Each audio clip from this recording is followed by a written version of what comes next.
Hi, welcome to the 5th episode of my new series where I'm going to teach you how to get better at speaking English and, as a consequence, thinking in English. This is Susan Broder from Speak Languages and Travel the World, here to help you improve your English with minimum effort and maximum benefit. Now, in this series, I'm teaching you 3 strategies in every lesson to help you improve your speaking and, as a consequence, your thinking in English. Let's start with strategy number 1. It's important to listen to native speakers speaking and then read aloud what you've heard, particularly dialogue if you want to sound natural. I usually recommend graded readers, which you can also download for free from a website, which I'll put down in the description below. And there I usually recommend to listen to a sentence, try and repeat it with the same intonation, the same musicality of the language as the actor read it. So if you do that for a whole paragraph once a day, you'll really improve. But even better is to read dialogue. Now, an excellent website is called High Level Listening. There are 2 teachers, one is American and one is British, and they record conversations in very, very natural English, which is very interesting because they'll do the same dialogue first with the American language and then with the English language. So it's very interesting to make comparisons on also habits, how you would behave in a restaurant in the United States compared to how you would do it in the UK. They have specific topics, but also role plays at the doctor's, at the restaurant, and these are all dialogues of a certain high level but very natural. I recommend going to their website and choosing short, the dialogues are usually really short, 30 seconds or a little longer, and try listening to, reading, and then read out loud with the same intonation and musicality of the language that they used. It's really excellent, and you'll notice improvement if you do it regularly, almost immediately within the first few days.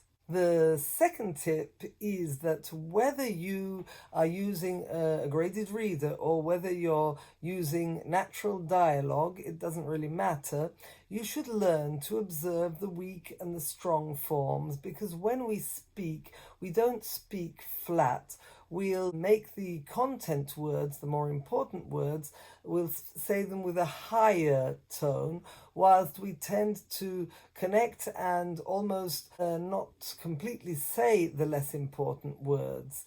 And therefore, you'll hear, even if you don't understand all of the words in the sentence, you'll hear the important words louder, and as long as you've understood those, you'll actually be able to guess what the meaning of the whole sentence is.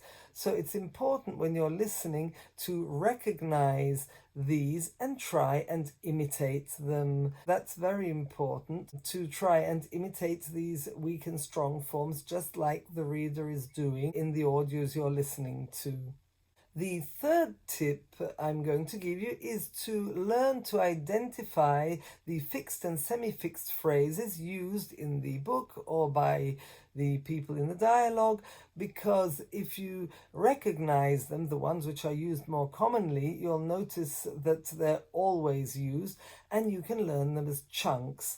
And learning sentences as chunks is the secret to not making mistakes and to speaking more native, more natural English. If you just do what many foreigners do, learn single words and then put them together as a puzzle, well, each country, each language has different formats of puzzles, so it just doesn't work. Instead, if you learn the chunk, then you won't make any mistakes, and all you have to do is to put the chunks together, so the possibility of making mistakes is really reduced. Learning chunks is highly important. Let's summarize. Tip number 1, listen to and read natural English from books, or even better from dialogues, and try emulating them. Number 2, whilst you're reading and listening to these books and dialogues, try and recognize these strong and weak forms and try again to emulate them. Tip 3 is Learn to identify the fixed and semi-fixed phrases in these dialogues and learn them as chunks.